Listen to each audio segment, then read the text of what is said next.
my friends. Good afternoon. Sorry for that little delay in the beginning. I turned on the stream just so you'd know I was coming. Running. When I first started doing these pastors' chats, I would spend sometimes a half an hour, and still do sometimes, prior to talking, organizing my thoughts, writing things down, thinking about what I wanted to say. And then there are these days where my schedule, I was still sitting in my car at the traffic light at 4 minutes of 2. So I scrambled in here, turned things on, and here I am, and it's, hi.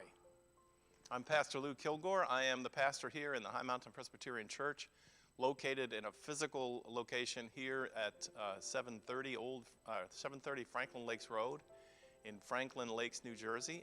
And I'm happy to invite you to my virtual office, my place where you can stop in and listen to, at least, think along with, and if you're given to that kind of thing, talk along with, on your end, a pastor.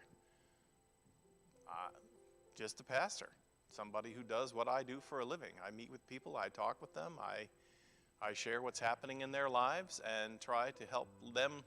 My main goal in a pastoral conversation, which is very, very hard to do in this conversation, is to sit and listen to you when you come in and to explore with you, to say, now, if I'm hearing you right, this is what you're saying, or this is what's bothering you today, or this is what your fear is, and feed those back to you. I'm not really an advice giver.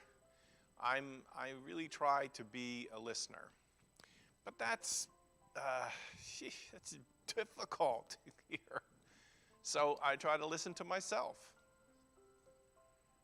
And I try, especially in the season of Lent. Lent is a season of introspection. There it is. So as I was thinking about today, and trying to remember what we talked about yesterday, I know it'll come back to me after I'm a little more calmed down, but on my list for today was to talk about this overwhelming sense. I don't know where it comes from, really. Maybe it's just the truth we live with. But our overwhelming sense as we go through life of trying to manage guilt. Guilt. Now, guilt is interesting. A feeling of guiltiness, a feeling of being responsible for something or whatever, is a very healthy thing to be able to experience. If you hurt someone, recognizing you're guilty in causing that pain and then owning up to it, and that's really important. If you don't have the ability to feel guilt, then you are, I think the term is a sociopath. A sociopath cannot feel guilt. They do not feel it at all. So the range of their experience, I know nothing really about it except to say, what little I have read is that people who cannot, do not have a sense of guilt or of sense of, guilt, are really dangerous people. Really dangerous people. They have no guardrail. They have nothing. They have nothing to guide them. That, we think about that image of, well, there's a devil on one shoulder and an angel on the other. There are no voices. It's just you do. You don't have remorse. You don't have regret. You don't have a sense of, what did I do? And you certainly have no meaning behind the words, I'm sorry. Because you don't know sorrow. You don't know sorrowful consequences from your actions. So, there. I built that little sandcastle over here in our conversation. And then there's another thing that I tilt my head, scratch my head about, and wonder about, and that is the profound sense of guilt and guiltiness that people walk around with. It seems like every dominant culture has this idea, like They talk about a Jewish mom. Nobody can inflict guilt on you like a Jewish mom, or an Italian mom. Like, I don't know. Do they say the same about Irish moms? I don't know. German moms? Why is it always moms? But this guilt, and we have this thing that, I grew up in a house where I was always made to feel guilty. I always felt guilty. I just walk around with a profound sense of guilt. And I don't know, I haven't done the studies, but I'm just saying, from a superficial glance at this, I have a notion that women in particular, their voices are silenced, and they remain silent, and they stay with their thoughts inside because they feel guilty. They're made to feel guilty. And so now we're really in the religious realm, right? Now we are in the heart of religion. And my critique of my own profession, my critique of the church itself, is that guilt can be manipulative. If you know how to get to people and make them feel guilt, you can also make them do things like give money or give time or, I don't know, grovel or whatever. You can manipulate them. You can control them through guilt. So I'm talking about this because I think during Lent, it's easier to fall into a belief that the religious journey, the discipleship quest, the pathway of walking with God is to be immersed in guilt. I don't live up to God's expectations. I don't live up to God's expectations. And I carry that around. Is that the cross that Jesus said I was supposed to bear? I carry that around. I'm not good enough. I'm not good enough for other people's ideas of who I should be, and ultimately it affects me when I hear that, because then I'm also not good enough for me, so I have very little left to stand on, and I just collapse and say, woe is me.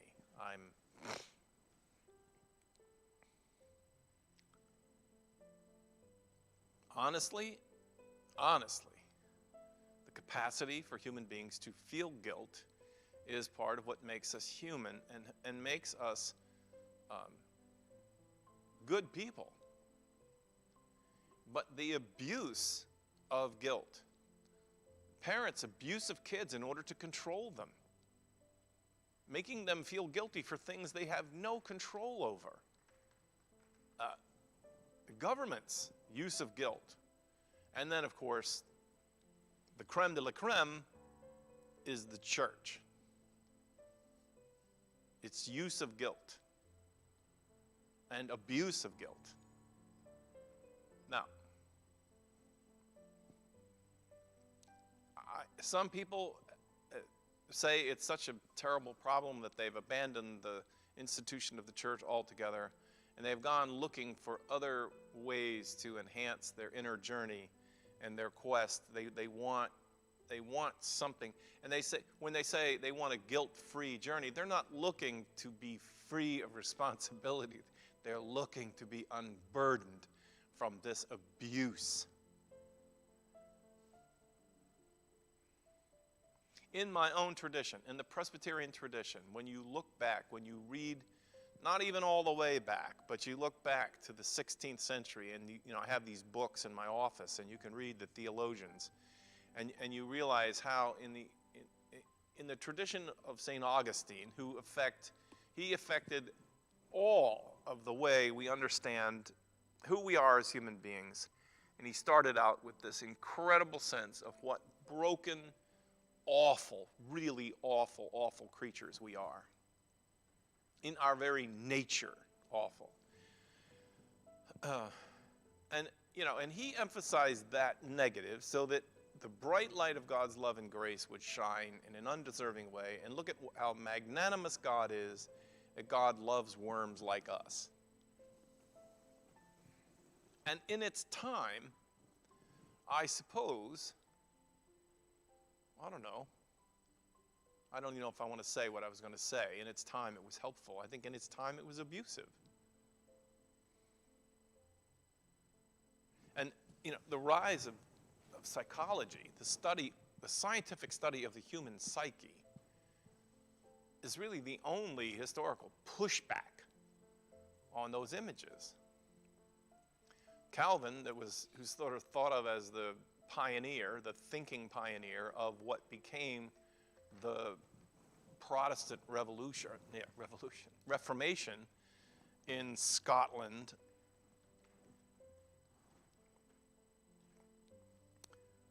had accepted this profound sense that human beings, by our very nature, are bent towards bad behavior. Now, I use the word bad behavior rather than sin because I've been working really hard, for those of you who travel with me in this life, to say sin is not an act, it's a condition. It means separated. A broken relationship is the essence of sin. So, we do live in a condition of sin. Our relationship to God is broken. The communication doesn't work well. The give and take of relationships are broken, and it is in need of redemption. It is in need of repair. And God has the capability of repairing it. That's different than saying what Calvin, I think, can't distinguish without looking at it, that Calvin and Augustine had this incredible sense that from the time a baby is issued from a mother's womb into the world, from that very second, this is a baby that deserves to die. This baby is born in sin. Born in sin. And this idea captivates the minds and the hearts of how people are taught about themselves. People went to church to learn about themselves, to explain, why do I do the things I do? What is it that God wants from me? The church, the institution of the church, in my tradition, in the European tradition, whatever institution, particular institution, that's what they were doing. They're helping you to reflect on yourself. And the overwhelming message that they gave and continue to give is that you are deplorable. In your very nature, you are. And when the Bible talks about salvation, what is salvation? Salvation is you need to be saved. You need to be saved because you are a terrible person.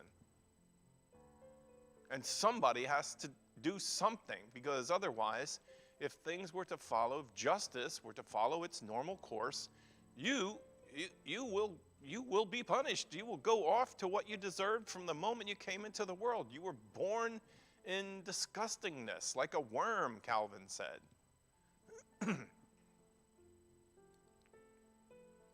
And the church, as an institution, through Lent and through other, has fostered this. And I don't think we have to throw out all of what is the best about an invitation to introspection, to own up to our faults, if you will, to not pretend that we're better than we are. But what an equal crime it is to denigrate, to push down, to knock down the creature of God's love and creation. We have our problems, don't we? You have yours, and I have mine. And sometimes, believe me, sometimes when I think about, my own, I don't know, there are days I just feel like, wow, I'm a mess.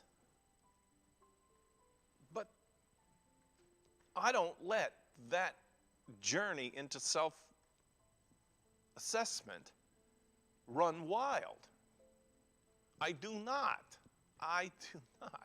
And part of the reason that I do not is that when I meet with other people and I see them throw themselves down, they throw themselves under bus after bus after bus, and they have a pattern of self-hatred. Self-hatred is not religion. It is not. For a while they looked like, twins.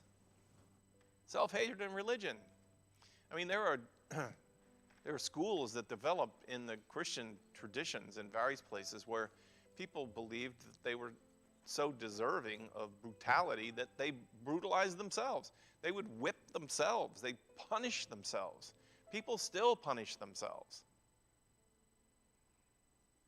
Now we call it masochists, sadists.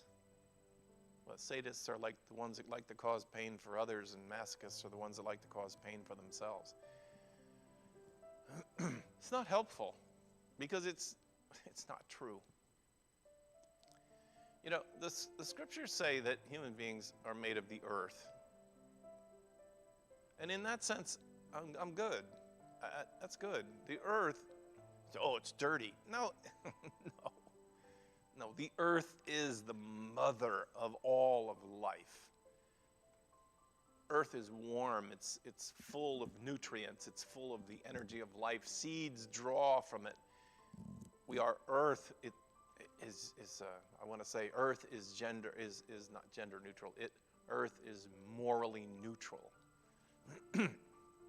We are drawn up out of the earth.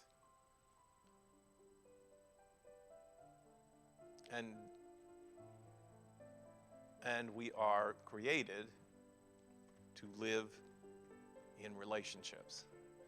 Every single thing, every living, moving, inanimate, animate thing is in relationships in this world created by God. And everything bad that we decide is bad has to do with a malfunction of relationships. Cancer is a malfunction of the relationships of the cells in the body. War, it's a malfunction of the relationships of the macro systems of the world. You name it. It's about relationships.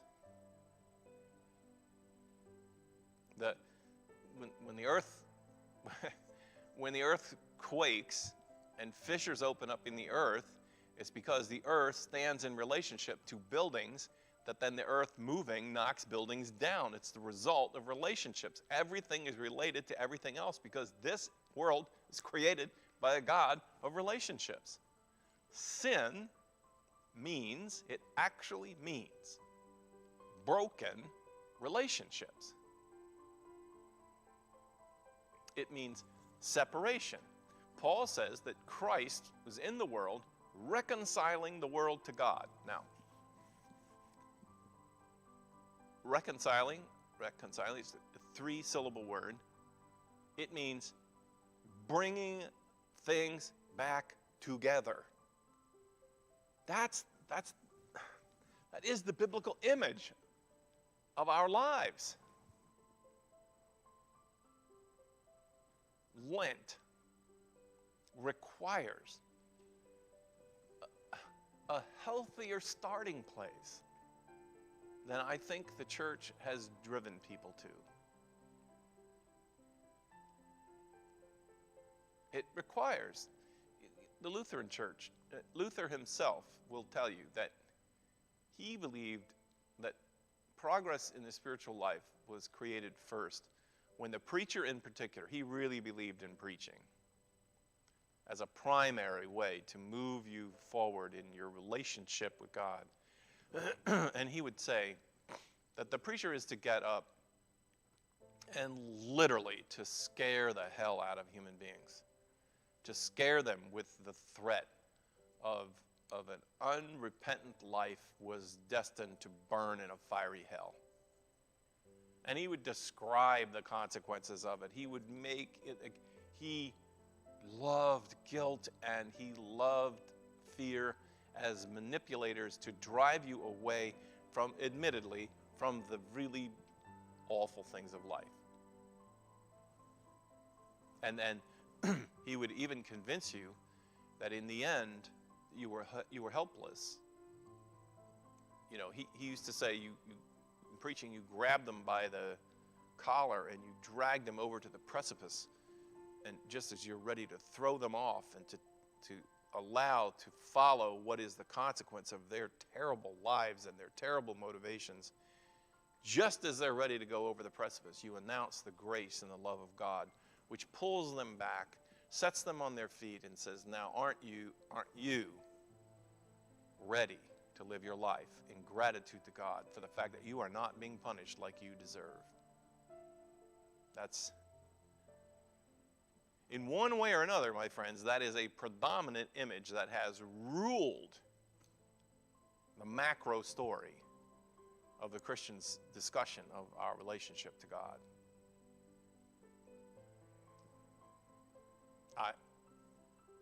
And for the last, like I said, since the rise of the science of psychology and the study of who we are and how we are and what motivates us and what is good for us and what's not, there is a reformation that is attempting to take place to say, come on now. A, it's not true. I could go through this with you in a Bible study. The Bible and the people of the Bible did not believe. They did not believe. There were some. They did not believe in a place called hell where you went if you were bad. They just didn't. And I think I could argue with you that at least 90% of the conversations that Jesus had where you think that's what he's talking about, you will find out with just a little bit of study that that is absolutely not what he's talking about. Jesus believed there were consequences for bad behavior. And as we all should, there are consequences. I mean, one of the books on parenting that I read years ago was to say, trust life's ability to deliver consequences to your children for bad behavior. You don't always have to invent terrible consequences that you inflict on your children. Trust life. Now, that's a matter of degrees. But the point is, Jesus is often saying, if you live your life without regard for the other, you will pay the price of that kind of life. And most times, Jesus is trying to explain to them that those are consequences you will suffer in this life. And mostly what he means by it is, you will never have the secret of life, eternal, meaning life which you want to hold on to for all eternity.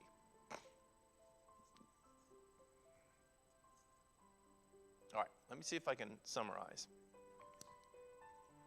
A healthy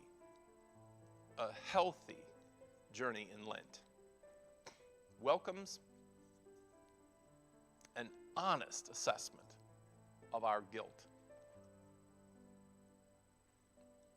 and brings that guilt into conversation with the enormity of God's love and God's grace. And thereby we are able to walk forward.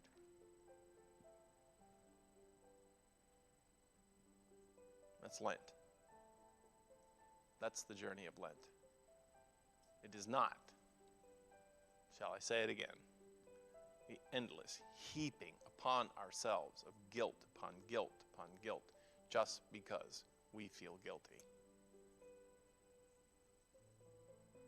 Okay, that's Tuesday, the second day of this week in the journey of Lent, and I'll pick up where we left off. Tonight, a Bible study. It requires an invitation from Zoom. If you'd like to be invited and join us for a conversation that's going on from the book of Judges, We're reading through the Bible. Please send me send an email to me at revlouie@aol.com. Revlouie, REVLOUIE @AOL.com, and I'll send you a Zoom invitation. It's tonight from 7 to about 8:15 or 8:30. Tomorrow morning, I'll be doing another installment in the reading of the book of Psalms. I think we're on Psalm number 8. And they have worked very nicely as companions for the discussions about Lent. So I'll be here around 10 o'clock. A couple of weeks I've had trouble getting started right at 10. But if you tune in, you're looking at 10, just hang on. Sometimes, again, my mornings get pretty complicated and I'm making a lot of things happen during the day. So God bless you, my friends. God bless you in your journey just of life itself and these changing times. I feel the excitement of the rounding the corner for COVID.